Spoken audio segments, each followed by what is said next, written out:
We begin with the name of Allah, the intrinsically compassionate, all-merciful. Just a quick plea. As you know, we are only doing this solely for the purpose of pleasing Allah and His Messenger. Therefore, we don't mind asking for your help again and again. Please put your share, recommend, subscribe so we can achieve our goals. May Allah reward you for that. In the first part of this video, we will discuss the power of remembrance, what is the reason behind remembrance, and what is the most important remembrance. But first, just a bit of background to set the context. Prior to meeting a very important person in this world, we always try to find out more about that person first. This helps in establishing a common ground. It helps in establishing a good first connection that becomes the foundation for an ongoing relationship with that very important person. Then, over a period of time, with multiple interactions, the bond with that person is strengthened and our efforts eventually bear fruits. We are able to finally achieve what was required. Allah is the most important personality for the creations. He is the king of this universe and He manages all affairs in the universe. Therefore, all of our individual affairs are tied to our relationship with Him. The success of our individual affairs are tied to knowing and recognizing Allah. Therefore, remembrance of Allah is performed to meet the condition of the eventual in-person meeting with Allah. It is done to remotely establish and strengthen the connection before the meeting. Remembrance is performed to align on the common objectives between the creation and their creator, Allah.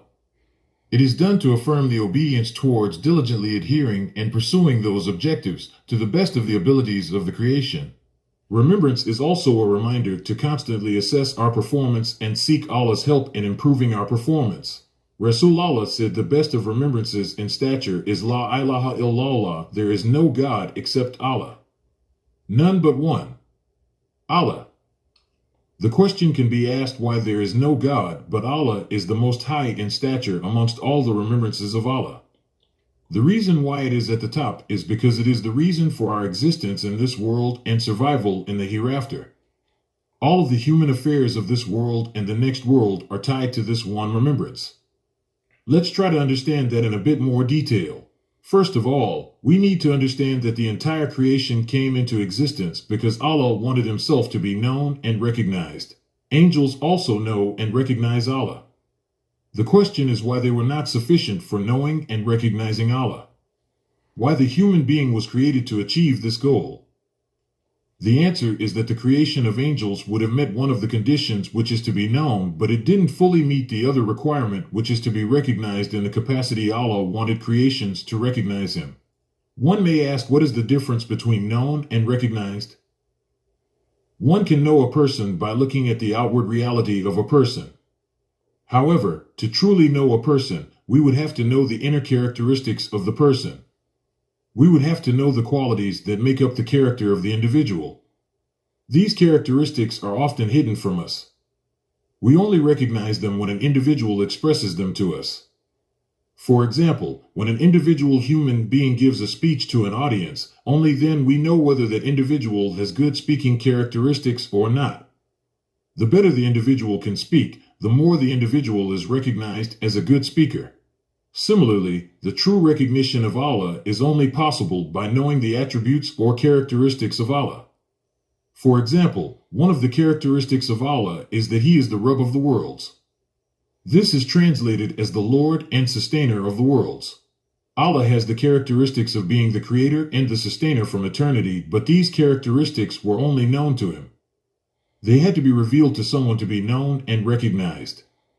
Therefore, the creation was created to reveal these characteristics of Allah as being the Lord and Sustainer of the creation. Similarly, Allah has all the other characteristics which He wanted to be known for as well. Therefore, the first act of creation, B, started to unveil the characteristics of Allah according to His plan. The number of Allah's attributes and the levels of each attribute is only known to Allah.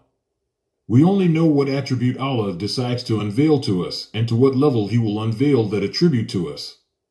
The more we get to know and recognize Allah, He will unveil the attribute or its level to us accordingly. Each person will have his own level with Allah based on the knowledge and conduct of the individual in knowing and adopting that attribute in this world.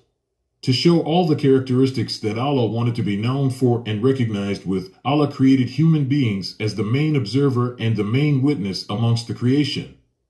Besides humans, there are other creations like angels and jinns who know Allah as well, but the span of their observation is limited. The span of the observation of human beings is much broader and deeper than any other creation. Only human beings were equipped with the sophisticated and elegant tools required to really know Allah remotely from Earth. Allah picked Adam and gave Adam all the knowledge about the universe and about the characteristics of the one who created him. He declared Adam as the vicegerent on Earth authorized to represent him for that reason. He asked angels and jinns, who are the other cognitive creations who can think and decide, to bow down to Adam. Adam was given knowledge that they were not given, and therefore they were told to honor Adam. The question is, why then Allah remains hidden from humans, and why did he not reveal himself to the humans? What's the wisdom behind that? Prophet Muhammad said, Allah is beautiful and he loves beauty. There is beauty and wisdom in everything Allah does. Allah's personality is so overwhelmingly beautiful for the creation that creation cannot handle the direct exposure to it. If he had created the creation and showed himself to the creation right away, then the creation couldn't help but fall in love with the beauty of Allah. After seeing Allah, the creation would be incapable of fearing him. It would have been impossible for the creation to fully recognize the other aspects of his personality, such as Allah being all-powerful, Allah being the judge of judges, and Allah being the most wise. His awesome power, knowledge, wisdom, and the ability to do justice would not have instilled fear in the hearts of people because there wouldn't have anything to fear about. The creation would not have gone through an accountability process, so nothing would have been at stake. Allah has kept himself hidden, and this characteristic of Allah's personality will be fully witnessed by the creation on the Day of Judgment. The true intensity of the fear that a creation can bear and still survive will be felt by the creation at that time. Those who did not do well in this world will be fraught to even speak or face Allah. Those who did well will be in bliss, but they will still witness the scene of judgment being carried out. They will thank Allah for not being in the shoes of the ones who will be shaking with fear. For those that are unsure, just the possibility of spending the rest of their lives in hell will wreak havoc inside them, and they will feel a lot of stress as a result. Allah remains hidden from human beings because he wants to be known and recognized through his conduct. His conduct shows us the way he created the universe and the way he is managing the affairs of everything that is in the universe. Allah created the intelligent human beings to know and recognize Allah by the signs of his overwhelming power, knowledge, wisdom, creativity, and beauty, just to name a few.